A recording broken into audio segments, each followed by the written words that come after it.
Hi. Great. Good afternoon. Or is it good morning? Or should I say good evening? From wherever you are. Let me call out some countries. Let me see what countries I can think of at the top of my head that I ain't called out. Namibia. Let me call out Cuba. Oh, let me call out Sudan. Calling out Iceland. Calling out Bulgaria. How about if I call out Somalia? Or calling out Romania? Calling out Serbia? Calling out Macedonia? North Macedonia? How about calling out Chile? Yeah, I haven't called them out yet.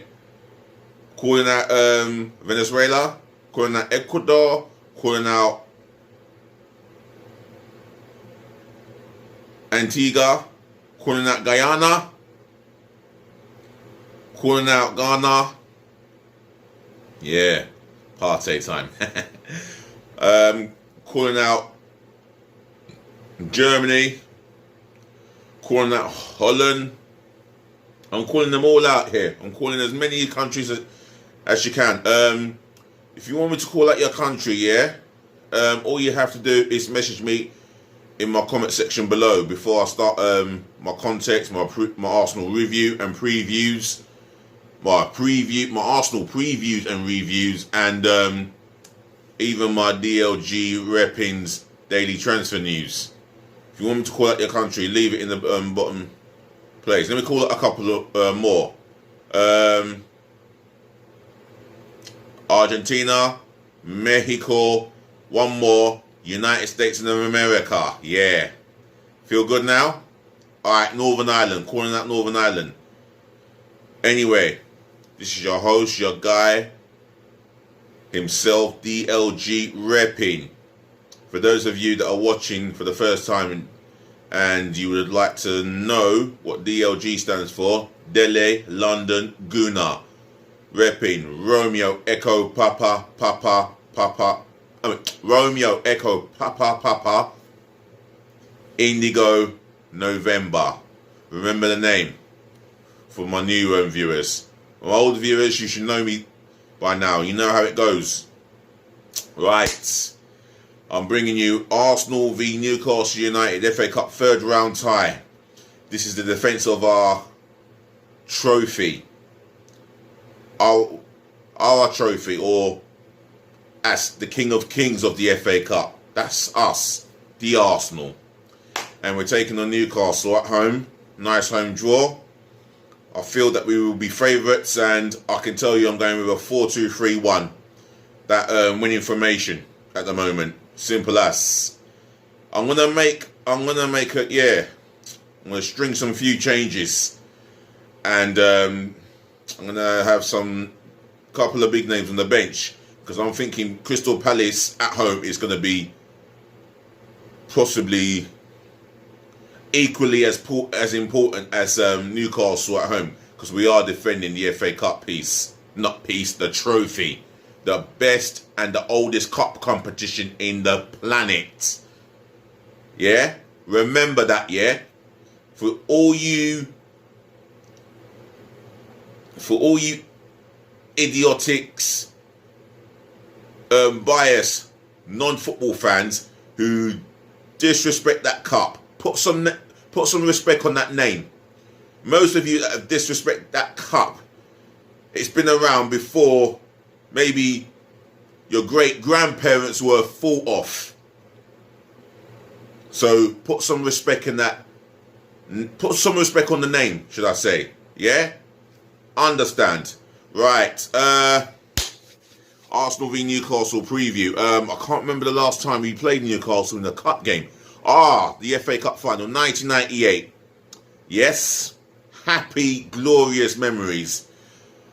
We went out there as favourites. Nice, hot, sunny May.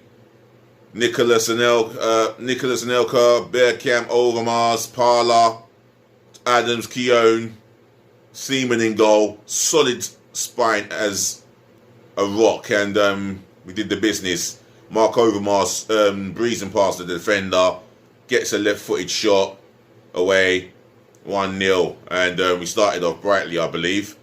I think we were excellent in our approach, in our offensive display. In the second half, we faded in the middle of it, and Anashira was unlucky not to score an equaliser, where Adams had a donkey moment. And I remember Shearer hitting the post, and David Seaman was completely beaten. So we got away with murder there, because Newcastle grew into the game, especially within the second half, I believe. And then we launched an attack. I think it was a long ball, possibly by Petit, with the assist. And Nelka took it in his stride. Right-footed shot, far post, 2-0. And that was the cup final that no Arsenal player celebrated with Anelka, because he was a complete nuisance and such a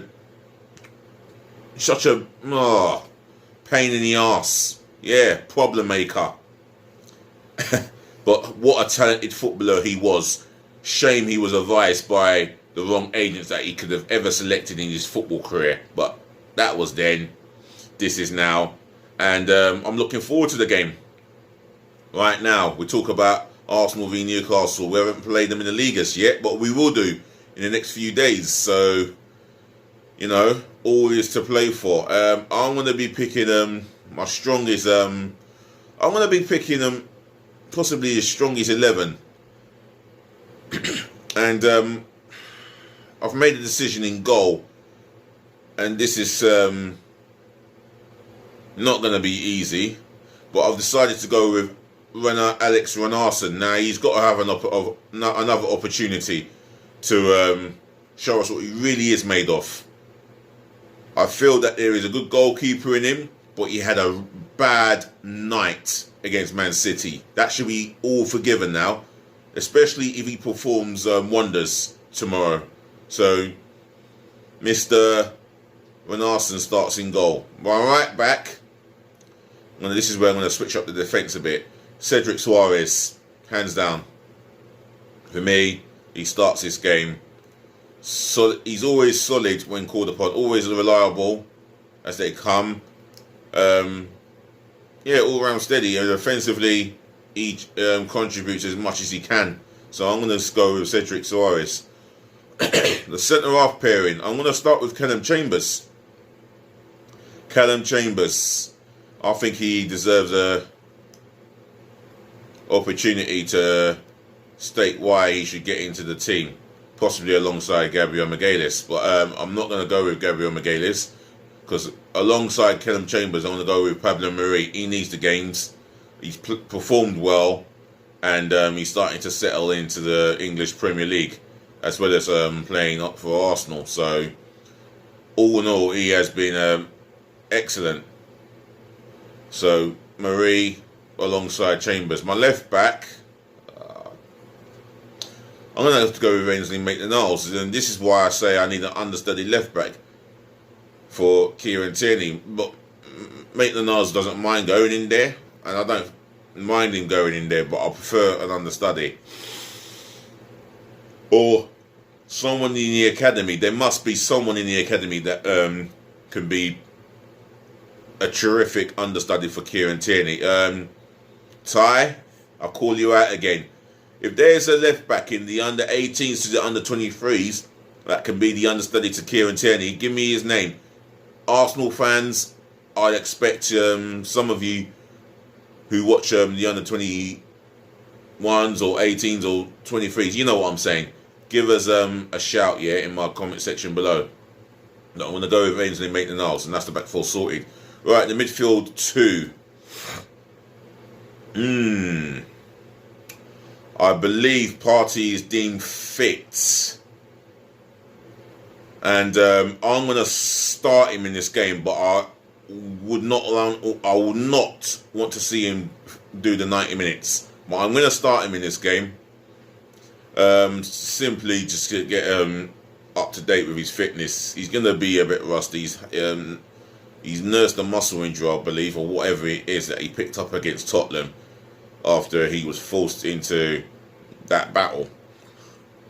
The less said about that, the better. But yeah, for me, he is the midfield general. Well, I would call him the midfield bully destroyer. And we've got that man, and I am glad and proud to say that he's our midfielder for some time to come. Thomas Partey will start in this game. Alongside him, I think I'll start with Ceballos. No. I'm gonna bye Ceballos. Alongside him, I'm gonna start with Joe Willock, someone who can come from deep from midfield and affect the game with his attacking prowess. And I've always liked Willock. He can help Partey out because he's got the legs to get all over that pitch. His fitness is, well, completely A1. And I feel that he deserves an opportunity to stake his claim to get first team regular football. So, Partey and Joe Willock. Right, this is where it gets interesting. The attacking three in front of Partey and Willock. I'm going to go on the right. He dare not show up. I'm going to give Bukayo Saka. I'm going to leave out Bukayo Saka, and I'm going to tell you what I'm going to do with him. I'm going to go with Nicolas Pepe. Now, the pressure is on him. Possibly by the end of the season, he could be shipped out of the exit door. Or end of next season, should I say. He's been disappointing when given the opportunities in terms of his ability to take a man on and beat him. He's not shown me enough of that. He's not shown me enough goal threats, enough assist threats. There's been nothing there coming from him. Nothing coming from Pepe on that right hand side, and I feel that we're playing with him. Everything all swings to the left because they know. I think some of the teammates, they can see that Pepe does not deliver, and as good as he is, it is disappointing and frustrating. For me, I'm going to give him this opportunity to really stake his place in the team and convince me and millions of Arsenal fans, including his manager Mikel Arteta, that he deserves a regular start in the team for complete 90 minutes. Otherwise, Bukayo Saka will have that spot, and I'll tell you what, he is worthy of that position. I know that he likes left mid, but he performed exceptionally well against West Brom in that position. Just look at the team goal, says it all. But Nicolas Pepe, you've got to step your game up. Otherwise, you know where you're going to be. I'm going to give you the opportunity. In the middle, I'm going to continue with Rowe Smith. It's his learning curve as a number 10, and I feel that he's young, fit and raring to go, performed excellently well in the three league wins involving those 9 points, and for me he was exceptional in what he does. He picks up the spaces in the pocket area between defence and midfield, and there's why he's so clever. And you need someone who's clever in that position. And Emile Smith Rowe ticks every box for me. He's ticking the boxes, and he's rewarding it with a starting position in that place. On the left, I'll tell you what. On the left, I'm going to go with Reese Nelson. He's another one who wants to prove something, and I think he's performed reasonably well. I think he's performed rather well in the Europa League games. Not so much in the Premier League, but in the Europa League games, I felt bad for him, and I feel that the way he was treated by being left out of the 20-man Premier League squad, game after Premier League game after Premier League game after Premier League game, that's a kick in the guts, and I feel sorry for him. I've got every right to be upset with Mikel Arteta's decision on Nelson not being included in our squad games in the Premier League. For me, he deserves a start, and I just want him to show Arteta why he should keep him in this January transfer window. So he starts. Up top, I'm going to go with Pierre-Emerick Aubameyang. No.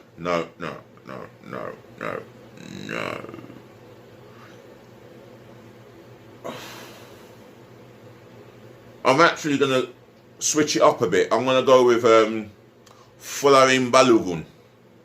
For me, he's got 6 months left of his contract, and he deserves to show Arteta the reason why he deserves a new contract at Arsenal. He's shown me glimpses of that talent, bagging in 2 goals in Europa League, holding the ball up, bringing his teammates into play, and his movement in the box is exceptional for someone so young. For me, us selling him is a mistake waiting to happen, like a Gnabry Part 2. We do not need that. You know, if we've learnt from our lessons the first time around, looking at what Gnabry has accomplished with Bayern Munich, i.e. Bundesliga titles, the Champions League, then we do not want that mistake with Folarin Balogun. So for me, he starts this game. I want to see what he's really made of. I don't expect him to have the perfect game, but I expect him to be really up for this game, and he's got something to prove to Arteta, and he's got something to prove to himself, that he can make Arteta see sense and go into the board room, go into the board of directors and say, look, I want this guy tied down to a longer deal. He is the future of our football club, and I don't want him going nowhere. So Folarin Balogun starts. Right, my 9 substitution bench. It's a shame Macy went to Hibernian the other day, so Bernd Leno's going to have to sit on the bench. He's our number 1 goalkeeper, proven Premier League performer, shot stopper, and I would like to believe that he's improving with dealing with set pieces, i.e. catching them or punching them clear away from danger and getting distance on his punches. So Leno starts. Wow. I've got no choice but to pick this player based on the fact that right back could be no. I'm going to go with a centre half here. I'm going to go with David Luiz. I know it's not ideal,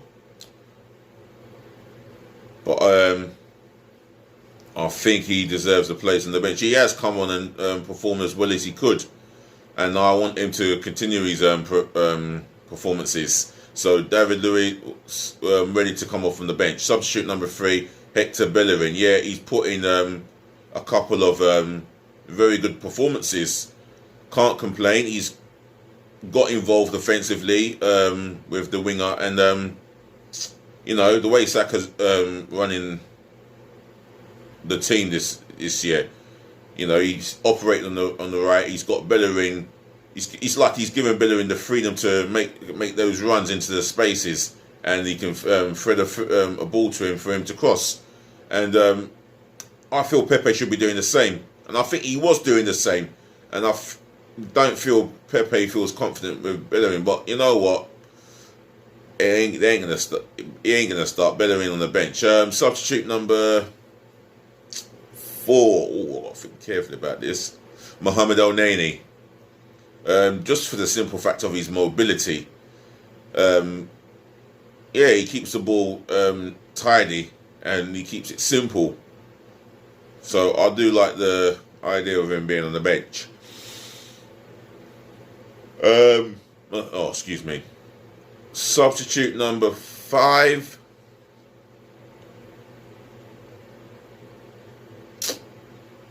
I wanted to give him time off, but I'm going to go with Kieran Tierney. You know, you got a leader on that bench. You got a leader at that football club for me. A club captain at this football club. All he needs is the armband, and that's it. It's theirs for. It's his for as long as he wants it and as long as he is wanted by Arsenal Football Club. What a superb goal last week. Absolutely out of the top drawer. Kieran Tierney, yeah, he's on the bench. Substitute number 6. Oh, I'm thinking now, someone in the midfield. Oh, there's not many we can go for. I ain't going to pick Willian. He don't deserve a place on my bench. I'm struggling here. Danny Ceballos, substitute number 6. Deep line creator, and he had a good game last weekend. I think the plan that I've got is to have Willock alongside Partey, so Partey can give him the license to break forward and go and do his thing. And when I say break forward, he can go and cause havoc by getting the ball, skipping past a couple of players and making something happen. So I'll go with Joe Willock. I'll go with Ceballos, on the bench. Substitute number 7. Substitute number 7. I'll tell you what, Aziz. I think his name's Aziz. What a fine talent he is. I'm telling you now, very promising talent.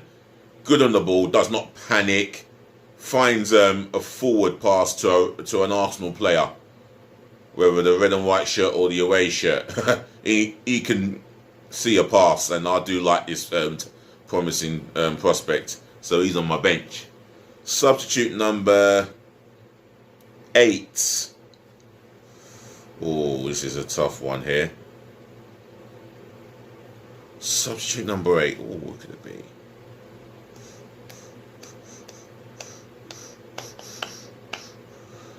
I'm going to go with Lacazette. He's on form, and if it all doesn't go to plan, I think he's the guy you can bring on to get a goal. And I think he quite enjoys scoring against Newcastle. So, yeah. Substitute number 8, Lacazette. Substitute number 9, Pierre-Emerick Aubameyang, the club captain by fact. And he needs a goal. And I might want him to come on to get an FA Cup goal. Well, just to score a goal in any competition. We need to increase his confidence again. The Aubameyang that scores goal is a world-class Aubameyang. Fact. And as I said a number of times, the only striker in the last 5 years or 6 years to outscore Lewandowski in a German Bundesliga season. Well, not just a Bundesliga season, in all competitions in Germany. So yeah, he's still got the goal for it. He's gonna get his goal. It's just a matter of time and patience. So Aubameyang. So that includes my formation.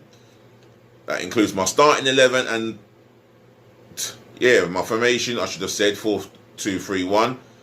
My starting 11's complete, and my substitution bench is complete. I predict we may win by 2 clear goals, whether it involves the clean sheet or not. But Arsenal fans, or Newcastle fans, or football fans, if you want to make the score prediction, if you have a score prediction you want to make, then please leave it in the comment section below. Arsenal fans in particular, if you maybe you agree with my formation, my team lineup, and my substitution bench. If you have an opinion of any difference, then leave it in the comment section below. Do help me by smashing the thumbs up like button, and please also could you subscribe to my channel. Thank you very much. And that's to myself and I only, the host himself, DLG Reppin. And I'll be back later on this evening with transfer news. I plan to do that. And other than that, I hope you have a safe day and keep staying safe. Otherwise, it's peace again, love again, and bless again. Do remember, I'll be previewing. Well, I've done my preview. I'll be doing another Transfer Daily as soon as I can get around to it. Yeah, so just be patient with me. It's been tough. I feel like I've slacked throughout yesterday afternoon. I've got no excuses, but I'm going to do my very best to bring you as many football content as possible. After all, over 500 videos inside a year is a remarkable feat to achieve. So thank you guys, some of you that have given me the support and shown me the love. I couldn't have done it without you guys. Other than that, I'm out of here. So be nice.